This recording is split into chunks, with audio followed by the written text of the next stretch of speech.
Você conhece a história da Páscoa? Não. Então você precisa ouvir isso.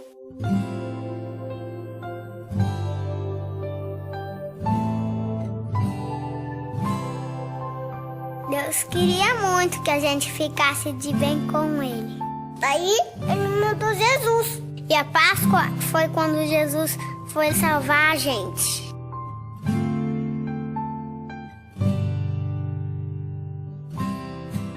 O povo adorava Jesus. Todo mundo gostava de estar perto dele, porque ele é muito bom. Jesus falava de Deus e cuidava das pessoas.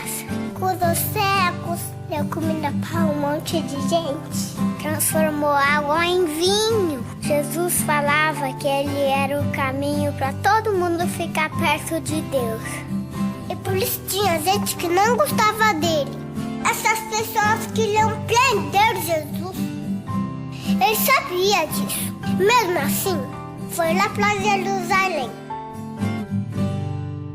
Lá ele preparou uma janta bem especial para os amigos dele. Jesus pegou a comida e agradeceu a Deus. E dividiu com os amigos. E eles beberam, comeram e até cantaram. Nessa hora, ele ensinou uma coisa muito importante.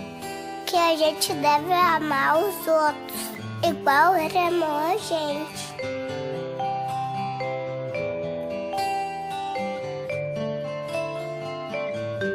Depois do jantar, ele saiu com alguns amigos para orar. Você acredita que eles dormiram? Ele falava, acordem, acordem, acordem, acordem. É importante que vocês orarem, gente. Mas eles não acordavam. Bem nessa hora, quando ele estava orando, foi preso. Daí foi bem chato. Bateram nele, fizeram um dodói nele, machucaram ele. Eles vinham com chicote e tá! E agora era sexta-feira.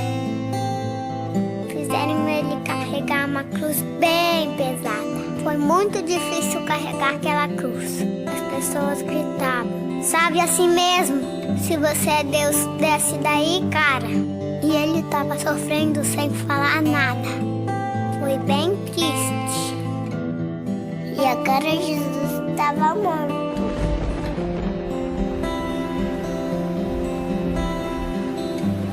Tudo ficou escuro. Bem escuro. E as nuvens choravam no céu.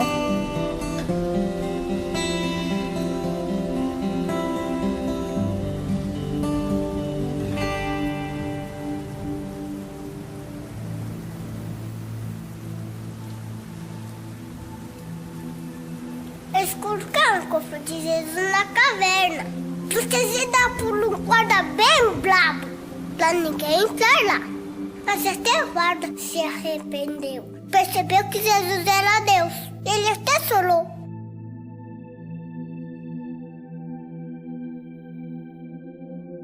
Os amigos de Jesus ficaram sozinhos. Com tudo aquilo que eles sonharam, tivesse acabado.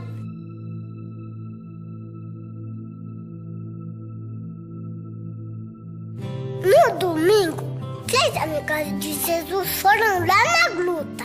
Eles estavam tristes, porque ele tinha morrido. Mas pareceu um anjo bem legal que falou assim, eu não tenho medo. E Jesus não está mais aqui, porque ele está vivo. E eles saíram correndo, Jesus está vivo, Jesus está vivo. Até que não gostava de Jesus, aprendeu que era mesmo. Essa história é da Páscoa, uma história de amor do nosso Deus que entregou seu Filho Jesus, porque ama a gente.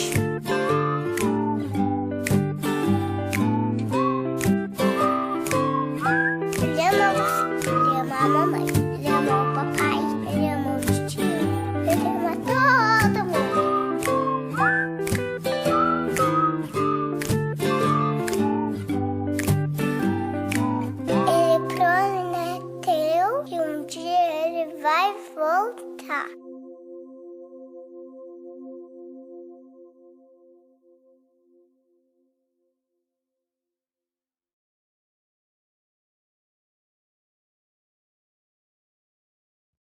Amém, irmãos, graça e paz, boa noite. Não precisa nem dizer da minha alegria, da minha satisfação de poder estar aqui essa noite e poder falar da parte de Deus aos irmãos. Eu que passei boa parte da minha vida aqui nesta igreja, então assim, vem à nossa memória muitas recordações boas do tempo que nós tivemos aqui. Hoje nós estamos servindo a Deus ali na Igreja Presbiteriana Central. Eu, minha esposa, Nayara está ali sentada, Paulo Vitor já foi para o iglu. Mas quero dizer, primeiro da minha alegria de receber o convite ali, mais uma vez estar aqui, né? Nós tivemos já em algumas reuniões, em uma reunião, né, especificamente da mocidade, falando aos irmãos aqui. Hoje eu e a Nayara estamos trabalhando lá na Igreja Central como conselheiros dos jovens, e auxiliando também na escola dominical, e Deus tem dado essa oportunidade para nós. Estarmos falando de Jesus, pregando a sua palavra, e como o Flávio disse aqui, né? O duro é quando isso realmente é da nossa época. A gente começa a lembrar de tantos momentos, são tantas músicas, tantas coisas maravilhosas que Deus fez aqui neste lugar, e tem feito até hoje. Por isso, nós queremos agradecer aos irmãos. E eu tinha, na verdade, preparado uma palavra para trazer aos irmãos aqui nessa noite, mas Deus de ontem para hoje me disse que eu deveria falar uma outra coisa. E trazer aos irmãos nessa noite uma palavra de motivação, de desafio, de esperança. E o meu desejo é que os irmãos saiam daqui essa noite com os corações renovados, alegres, felizes. Porque o mesmo Deus que operou no passado, o mesmo Deus que esteve conosco aqui durante toda a nossa história, é o mesmo Deus que hoje continua fazendo milagres, é o mesmo Deus que continua operando, é o mesmo Deus que continua falando. Eu gostaria de pedir a Deus nessa hora que os nossos ouvidos estivessem abertos para ouvir e para receber o que Deus tem para você nessa noite. Eu creio hoje mais do que nunca que se Deus te trouxe aqui é porque há um propósito no coração de Deus para a sua vida. Amém? Queria convidar os irmãos para abrirem a sua Bíblia no livro de 2 Reis. Nós vamos ler no capítulo 8, dos versículos 1 ao versículo 6. 2 Reis 8, versículos 1 a 6.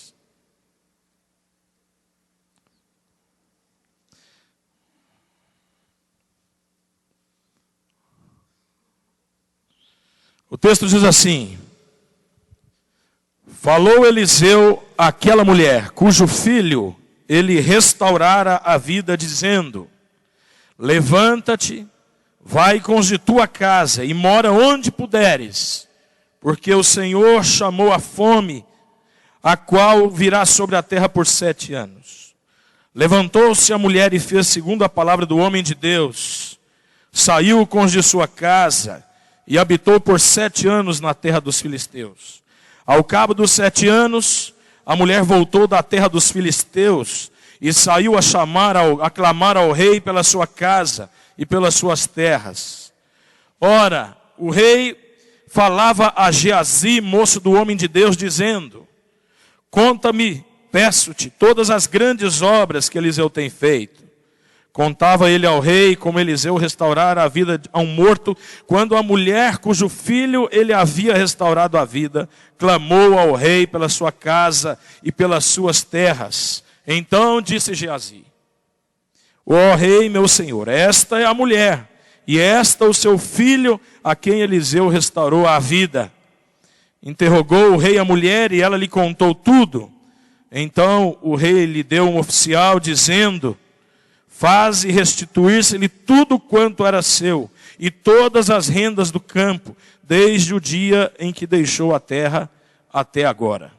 Senhor, que nesta hora o Senhor fale ao nosso coração, abra as nossas mentes, que nós tenhamos entendimento da parte do Senhor para receber a Tua palavra, e que nós saiamos daqui nesta noite com algo mais, tocados, ó Pai, movidos pelo Teu Espírito, para que entendamos qual seja a boa, perfeita e agradável vontade do Senhor. Em nome de Jesus que nós oramos. Amém. Irmãos, a história essa é uma história que tem um contexto, a história de Eliseu e a sunamita. E para que os irmãos entendessem o que eu gostaria de falar aqui essa noite, é importante que nós façamos uma pequena e rápida contextualização dessa história. Essa contextualização, na verdade, ela está lá no capítulo 4, dos versículos 8 a 37. Obviamente, nós não vamos ler todo o texto agora, mas para que os irmãos entendam, havia uma mulher numa cidade chamada Sunem. Essa cidade ficava ao norte de Canaã, e a Bíblia, é interessante que a Bíblia não diz qual é o nome desta mulher, mas a chama de mulher sunamita. Esta mulher morava ali naquele lugar, e de tempo em tempo, Eliseu, que era o sucessor de Elias, aquele Elias que foi assunto ao céu num redemoinho, numa carruagem de fogo. Elias, que marcou a história bíblica, ele foi sucedido por Eliseu, e Eliseu também já havia feito grandes obras, coisas sobrenaturais da parte de Deus. E Eliseu tinha o hábito de passar ali por aquela cidade de Sunem, ele e seu conservo, chamado Geazi. E esta mulher sunamita um dia percebeu que Eliseu realmente era um homem de Deus, um homem diferente. E esta mulher então disse ao seu esposo: vamos construir aqui em casa um quarto, para que quando Eliseu passar por aqui, ele tenha onde ficar, ele tenha onde dormir, ele tenha onde descansar. E assim fizeram. Então todas as vezes que Eliseu passava por ali, ele descansava, ele repousava.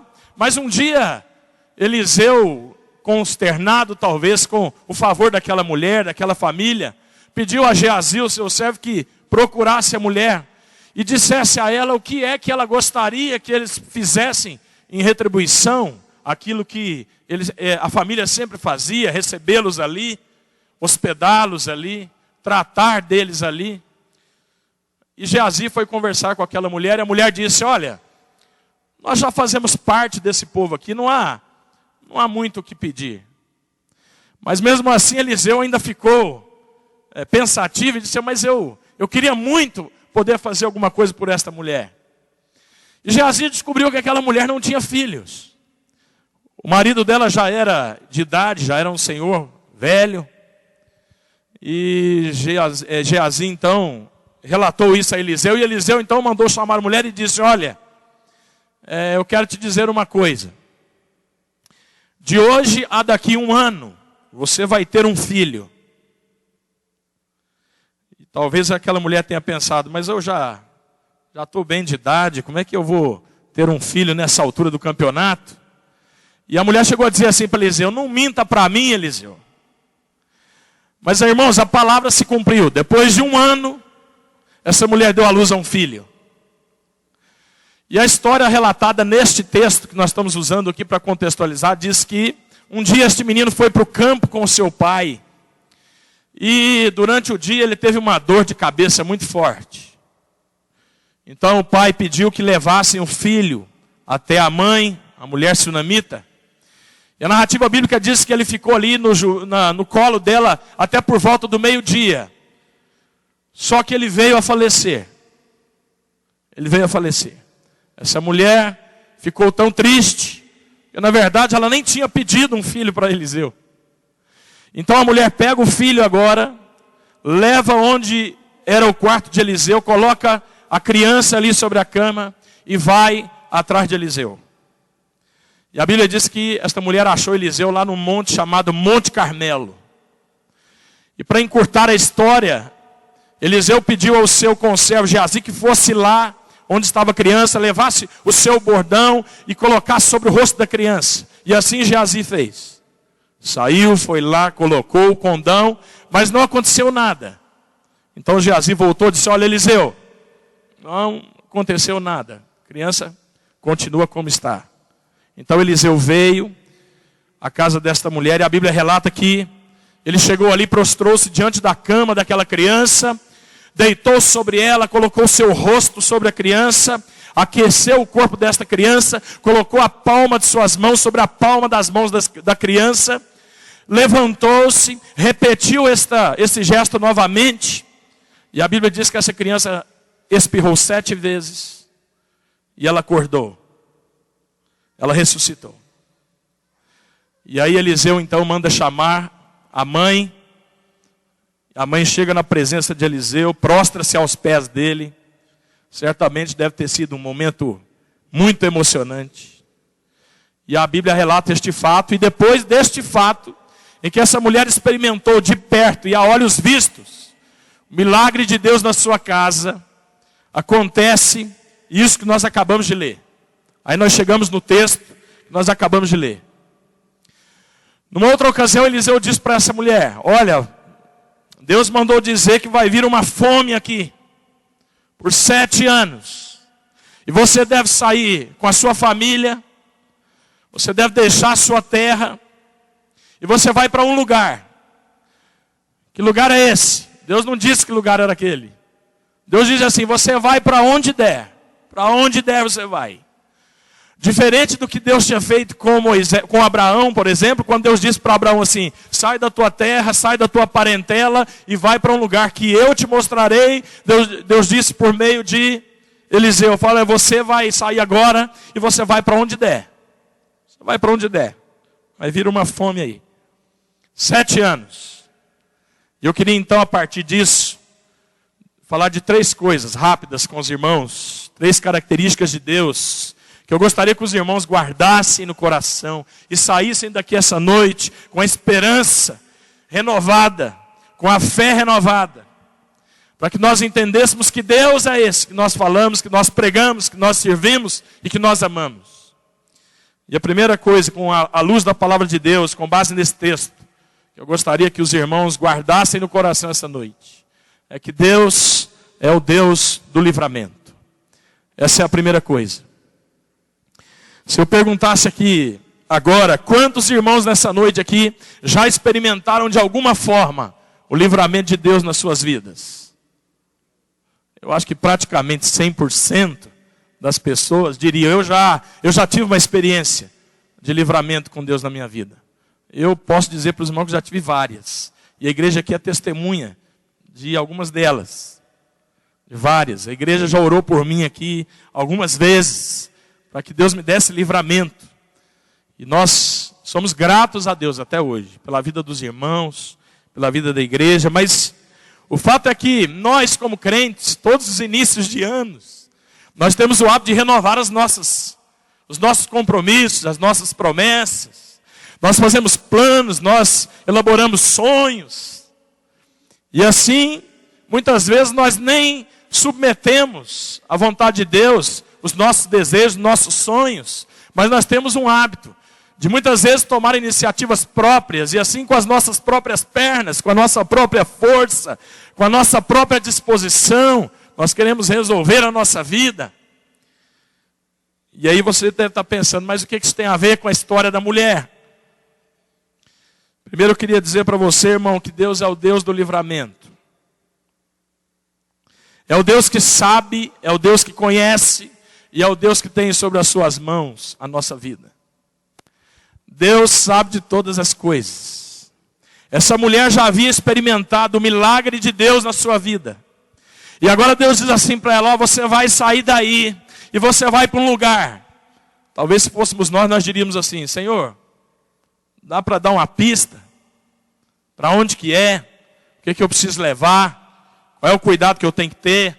E Eliseu disse: não, você larga tudo e vai para um lugar, onde der para você ir.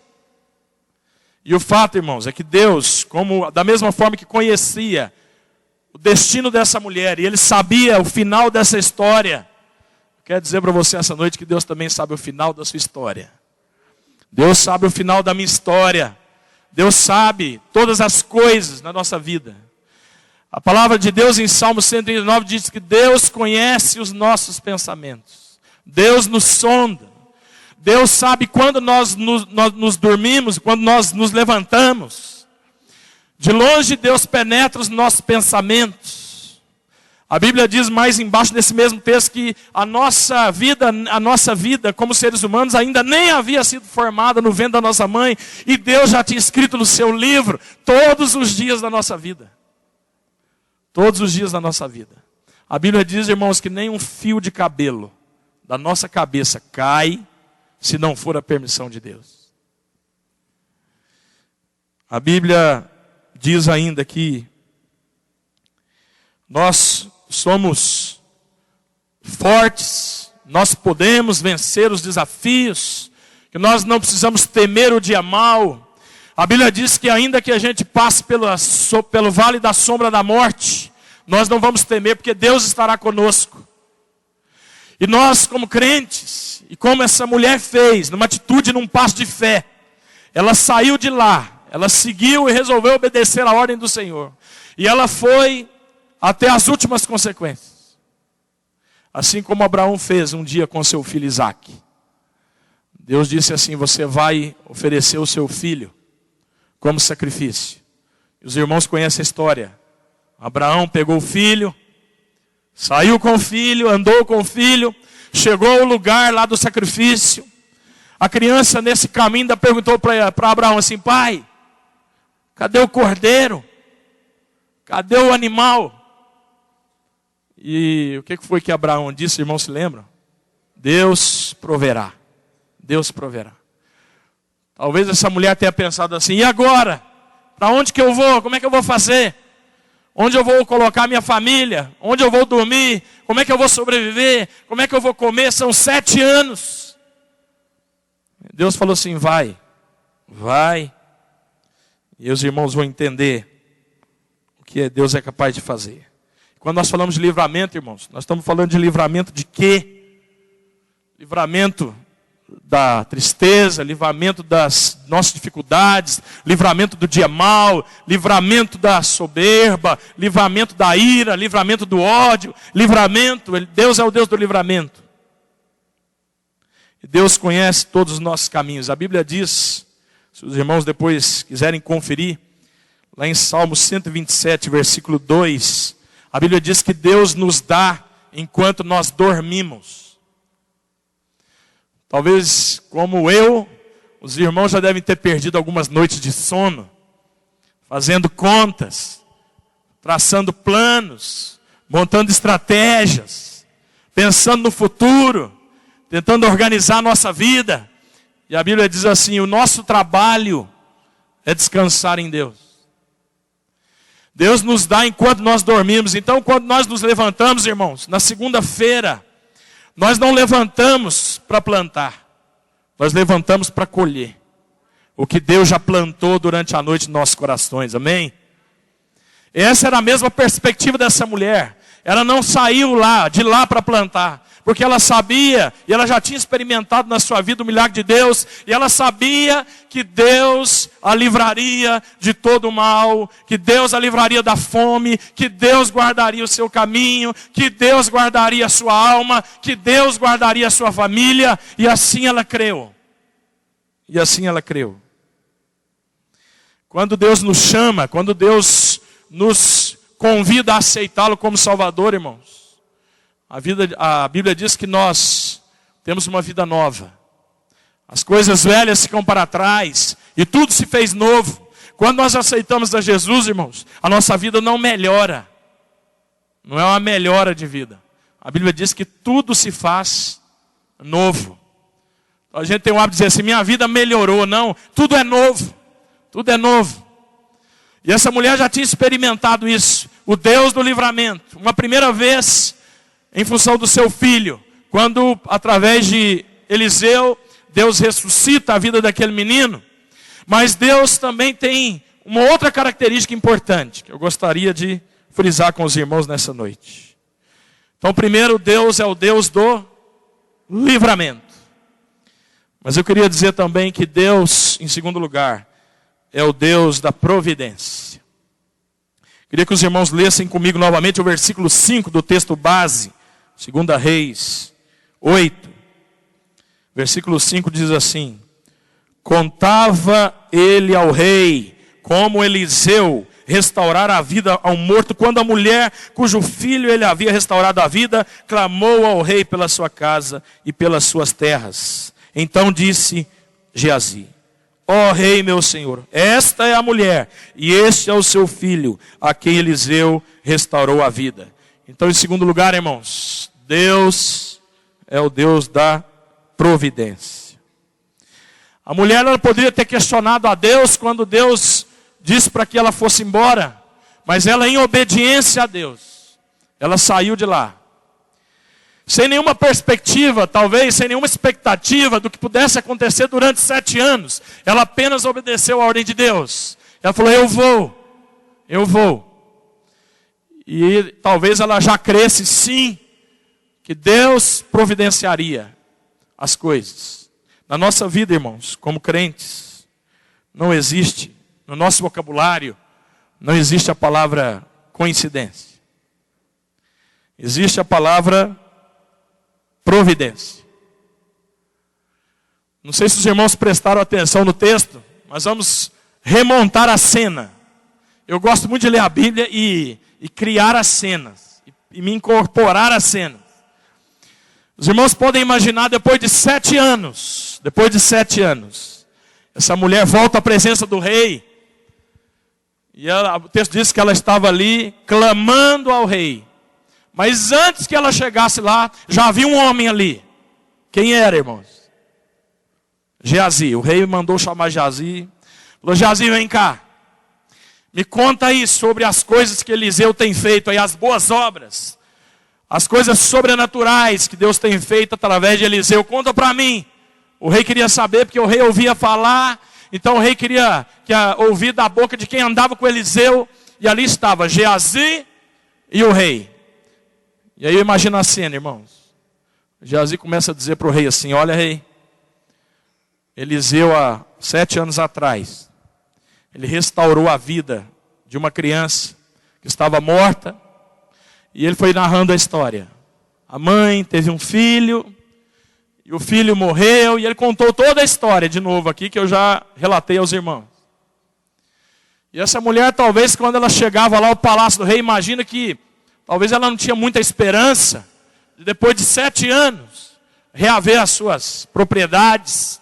A Bíblia diz, no início do texto que nós usamos como contexto, a Bíblia diz que ela era uma mulher rica. E depois de 7 anos, depois de fome, a mulher chega. Talvez desanimada, quem sabe sem esperança, quem sabe desiludida, quem sabe sem expectativa. E a mulher chega numa hora muito importante. No momento em que Geazi contava ao rei sobre a história daquela criança, daquele morto, que Eliseu havia ressuscitado por intermédio do milagre de Deus na vida daquela criança. Imagina a cena, irmãos. Está ali Geazi contando, e olha, e era um morto assim, e aconteceu assado, e não mais que de repente quem chega? Naquela hora. Quem chega, irmãos? A mulher com a criança. Que é a mesma criança, é a mesma pessoa que Geazi estava relatando ao rei. Aí eu fico imaginando a cara de Geazi. Aí vem a mulher. Geazi diz assim, ó a mulher aí, ó, é essa aí, ó. E a mulher vai chegando próximo ao rei, e Geazi diz assim, ó rei, essa história que eu estou te relatando é dessa mulher aí. É dessa criança aí. Que agora já devia ser adulta. É essa pessoa. E aí, irmãos, não há coincidência na nossa vida. Existe um negócio que chama providência. Deus é providencial. Os irmãos imaginam Moisés. Chegou lá diante do mar. E o exército de Faraó atrás. E agora? Como é que faz? O exército atrás, o mar na frente, como é que eu atravesso? Talvez seja a mesma pergunta que nós fazemos até hoje para Deus. E agora, Senhor? Como é que eu atravesso? Como é que eu passo? Talvez seja a mesma postura daquela mulher. E agora? Eu não tenho mais casa, eu não tenho mais terra, eu não tenho meus bens, eu não tenho mais nada. Aí o texto diz que a mulher foi lá clamar ao rei. Clamar ao rei. E aí acontece a providência de Deus. Viver em obediência a Deus, irmãos, significa crer em sua providência. O problema é que muitas vezes o nosso relógio espiritual, ele não funciona muito em sintonia com o relógio de Deus. E aí nós ficamos muitas vezes perguntando a Deus, mas está atrasado. Deus está atrasando. Deus não chegou na hora. E nós queremos que a nossa lógica humana, a nossa forma de lidar com a vida, com as coisas, com as pessoas, com os nossos problemas, seja a mesma ótica, a mesma lógica e o mesmo procedimento de Deus. E Deus faz a coisa na hora certa. Não é 1 minuto a mais, não é 1 minuto a menos. Deus chega na hora certa. E cabe a nós, como crentes, estar com os ouvidos e os olhos atentos, abertos, para receber aquilo que Deus tem para nós, que Deus quer falar conosco através das situações. Quantas vezes, talvez você já tenha dito para Deus, Senhor, eu não estou entendendo. E eu já disse isso para Deus. Senhor, eu não entendi. Eu não estou entendendo, parece que o Senhor chegou depois. E Deus conhece o nosso coração. A Bíblia diz que o coração do rei está nas mãos do Senhor. O seu coração, a sua vida, está nas mãos de Deus. Nada, absolutamente nada, que não aconteceu, ou que ainda vai acontecer no futuro, nada foge ao cuidado de Deus sobre a sua vida. Você crê nisso? Eu creio nisso. Então Deus é o Deus da providência. Deus chega na hora certa. Mas eu queria dizer para os irmãos uma terceira coisa. Deus também é o Deus da provisão. Então nós já falamos que Deus é o Deus do livramento. Deus é o Deus da providência. E Deus é também o Deus da provisão. E o versículo 6 mostra o desfecho maravilhoso dessa história. Eu gostaria que os irmãos lessem novamente comigo. Interrogou o rei a mulher e ela lhe contou tudo.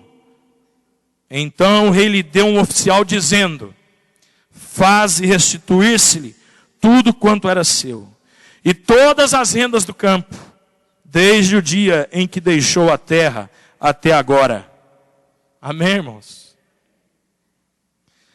Quantas vezes nós perdemos as nossas esperanças, não é?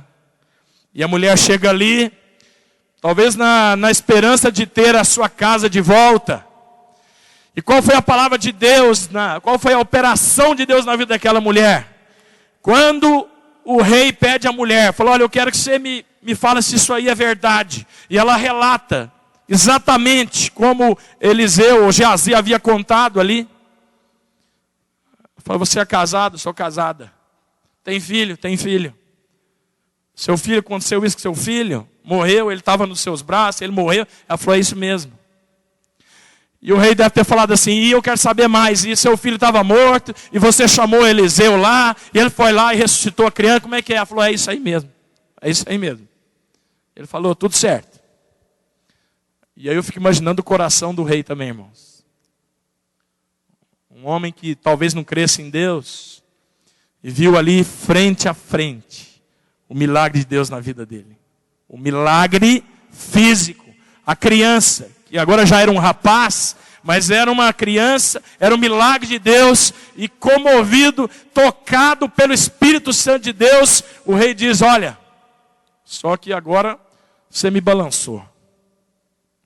E agora eu quero honrar a sua vida. Aí Deus diz assim: olha, chama o oficial aí. Chama o oficial aí. E eu imagino a cena, estou aqui remontando a cena. Aí chegou o oficial ali, o rei diz assim: ó, quero que você faça um negócio. Você vai devolver para essa mulher aqui tudo que ela tinha, todos os bens dela.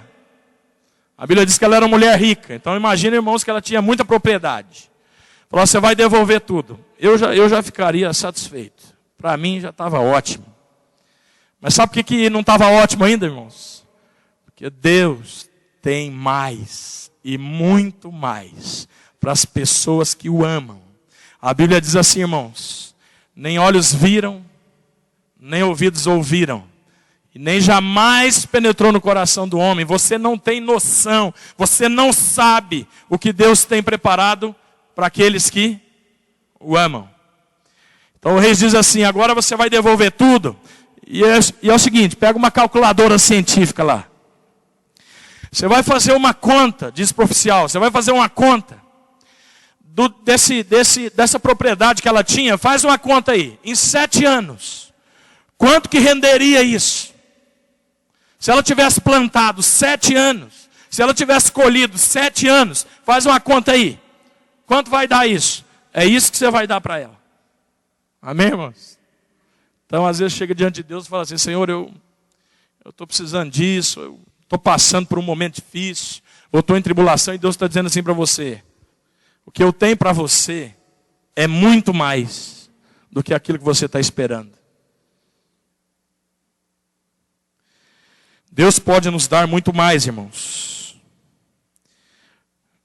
Outro dia eu estava parado num semáforo, eu gosto de contar essa ilustração para que os irmãos tenham noção de como Deus é cuidadoso, como Deus cuida dos detalhes. Foi um dia que eu acordei bem triste. Então eu saí de casa, parei num semáforo, e durante o caminho, eu pedi a Deus para trazer uma palavra ao meu coração. Porque certamente ia ser um dia triste. Eu dizia assim, Senhor, traz uma palavra no meu coração. Traz à minha memória alguma coisa que me dê esperança. Eu dizia para Deus. E aí eu parei no semáforo vermelho. Isso era por volta talvez de umas 8 horas da manhã. E parou um irmão do meu lado. Até então eu não tinha visto. Que era irmão nosso. De uma outra denominação inclusive. Mas um irmão muito querido. Um irmão muito abençoado. Ele parou do meu lado e eu via que dentro do carro havia um sinal. Assim, alguém fazia um sinal para mim. E como o meu vidro também estava fechado. Eu falei, eu vou descer o vidro. Não sei, deve alguma pessoa que eu conheço. E eu fui descendo o meu vidro. O dele já estava aberto. E quando eu desci todo o vidro, ele disse assim, irmão, a alegria do Senhor é a nossa força, amém? Eu falei, Deus ouviu minha oração. Eu disse, amém, amém. Era essa palavra que eu precisava ouvir naquele dia. Deus cuida, irmãos, dos nossos detalhes. Deus diz assim, buscar em primeiro lugar o seu reino e a sua justiça, e as outras coisas, irmãos, serão acrescentadas. Nós não podemos inverter as prioridades da nossa vida. Hoje eu tenho 40 anos, vivi aqui nesta igreja, mas há muitas coisas espirituais que eu só fui entender depois de 40 anos. Talvez não demore tanto para você aprender. Quando nós passamos por um acidente há 3 anos atrás, eu questionei muito a Deus. Por que, Senhor? Eu estou indo fazer a tua obra. Eu vou cantar, eu vou participar de um trabalho da igreja. Por quê? Talvez essa mulher não tivesse questionado nada quando Eliseu disse que ela tinha que ir embora, que ela já havia experimentado o milagre de Deus. Ela já tinha visto. E quantas vezes nós temos visto as coisas de Deus à nossa frente. E nós continuamos duvidando, questionando, reclamando, murmurando, suspeitando de Deus. E Deus essa noite está nos desafiando a que nós realmente acreditemos que Deus é um Deus de livramento. Mas Deus também é um Deus de providência e um Deus de provisão. No último livro da Bíblia, no penúltimo capítulo, irmãos, tem um texto que diz assim, eu vou trocar as palavras aqui, vou tomar a liberdade de trocar 2 palavras. Onde está escrito no texto homens, eu vou colocar a segunda igreja. Onde está escrito eles, eu vou colocar a segunda igreja. Isso se aplica mesmo a nós. Os irmãos conhecem bem esse texto, no capítulo 21, versículos 3 e 4. É o final da Bíblia Sagrada. Então ouvi uma grande voz vinda do trono dizendo, eis o tabernáculo de Deus com a segunda igreja. Deus habitará com a segunda igreja. A segunda igreja será povo de Deus. E Deus mesmo estará com a segunda igreja. E lhes enxugará dos olhos toda lágrima. E a morte já não existirá. Não haverá luto, nem pranto, nem dor, porque as primeiras coisas passaram. Amém, irmãos? Vai chegar um dia que tudo isso vai passar. E a Bíblia diz que nós vamos ceiar com Deus e Deus conosco, face a face. Tem uma música bem conhecida que diz assim: vai valer a pena. Um cântico. Eu quero te dizer, irmão, nessa noite que vai valer a pena. Vai valer a pena tudo que você já passou. Talvez tudo que você ainda vai passar. Talvez a experiência que você ainda vai ter de Deus, de livramento, de providência, de provisão, vai valer a pena. Jesus diz assim em João 14: não se turbe o vosso coração. Credes em Deus, credes também em mim, porque vou preparar-vos lugar. E quando eu for e vos preparar lugar, Jesus diz assim: eu voltarei e receberei para mim mesmo, para que onde eu estou, estejais vós também. A Bíblia diz assim, irmãos, quando Jesus, antes de ser assunto aos céus, depois da ressurreição, na sua última palavra, ele diz assim: irmãos, se o dia é mau, se o vale da sombra da morte é comprido, Jesus diz assim: tende bom ânimo, porque eu venci o mundo. No mundo tereis aflições, mas tende bom ânimo, porque eu venci o mundo. Irmãos, não é potestade, não é principado, não é problema, não é dificuldade, não é a morte familiar, não é o problema de saúde, não é o problema financeiro, não é a decepção com as pessoas, não são as coisas materiais, não é a inimizade, não é a perseguição, não há nada, irmão, nada que pode te livrar do amor de Deus. Amém? Essa mulher experimentou algo maravilhoso na sua vida. E eu espero, irmãos, que naquele dia nós todos possamos estar juntos, para que o próprio Deus, como diz o texto de Apocalipse, para que o próprio Deus possa enxugar dos seus olhos toda lágrima. Ali não haverá choro, ali não haverá sofrimento, ali não haverá dor. Todas as coisas vão passar. A Bíblia diz que todas as coisas passarão, mas o amor de Deus permanece eternamente. Eu queria desafiar os irmãos agora a baixarem suas cabeças, que você fizesse esta oração ao Senhor. Eu pedi a Deus que nessa noite Deus me usasse aqui neste lugar. Eu queria que você, diante de Deus agora, colocasse a sua vida, o seu coração. Senhor, quantas vezes nós temos duvidado do Senhor, daquilo que o Senhor pode fazer na nossa vida. Assim como o Senhor fez na vida desta mulher, restaurando não apenas o que era dela, mas muito mais. Que o Senhor faça isso também, ó Deus, na minha vida nessa noite. Irmãos, nós temos lutas, nós temos aflições, isso é verdade. Mas Jesus nos desafia a descansar nele mesmo. A Bíblia diz assim, Jesus diz assim: venha a mim, todos vós que estáis cansados, sobrecarregados, e eu vos aliviarei. Então eu queria dizer para os irmãos nessa noite: vai valer a pena. Vai valer a pena. Vai valer a pena. Fique firme. Se naquele dia mau faltou-lhe a esperança, faltou-lhe a expectativa, faltou-lhe o sentimento da presença de Deus, se em algum dia você achou, você imaginou, ou você talvez desconfiou que Jesus se esqueceu de você, eu quero dizer nessa noite que isso não é verdade.